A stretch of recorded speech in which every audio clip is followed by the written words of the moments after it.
गणतंत्र दिवस 26 जनवरी 2026 के मौके पर दिल्ली सरकार ने जेलों में बंद पात्र कैदियों के लिए एक बड़ी और राहत भरी घोषणा की है। सरकार ने ऐसे दोष सिद्ध कैदियों को विशेष सरकारी माफी देने का फैसला किया है जिनका जेल में आचरण अच्छा रहा है। इस फैसले से कई कैदियों की सजा की अवधि कम होगी और उन्हें नई शुरुआत का मौका मिलेगा। दिल्ली सरकार का कहना है कि ये कदम संविधान और कानून के दायरे में रहते हुए मानवीय और सुधारात्मक न्याय की भावना को ध्यान में रखकर उठाया गया है। दिल्ली के गृह मंत्री आशीष सूद ने इस फैसले की जानकारी देते हुए बताया कि ये विशेष माफी भारतीय नागरिक सुरक्षा संहिता 2023 की धारा 473 के तहत दी जा रही है। ये धारा पहले की दंड प्रक्रिया संहिता यानी कि सीआरपीसी की धारा 432 के समान है। साथ ही ये फैसला गृह मंत्रालय की साल 1974 की अधिसूचना के अनुरूप है। इस माफी का मुख्य उद्देश्य उन कैदियों को राहत देना है जिन्होंने जेल में रहते हुए अच्छा व्यवहार किया है और सुधार की दिशा में कदम बढ़ाया है। गृह मंत्री ने बताया कि ये माफी उन दोष सिद्ध कैदियों पर लागू होगी जिन्हें दिल्ली के आपराधिक न्यायालयों ने सजा सुनाई है।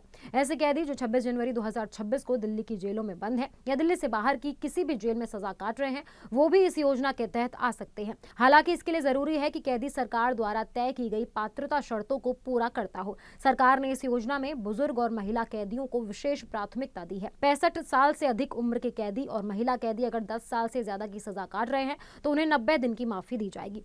5 से 10 साल की सजा पर 60 दिन, 1 से 5 साल की सजा पर 30 दिन और 1 साल तक की सजा पर 20 दिन की माफी मिलेगी।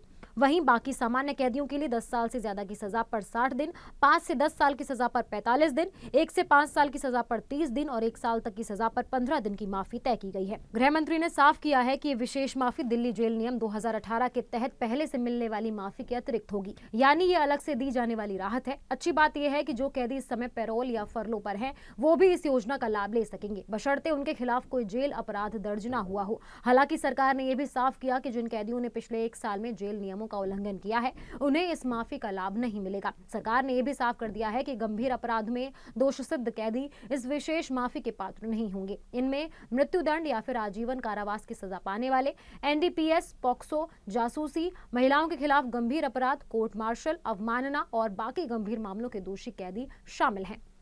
Subscribe now and press the bell icon. Never miss an update.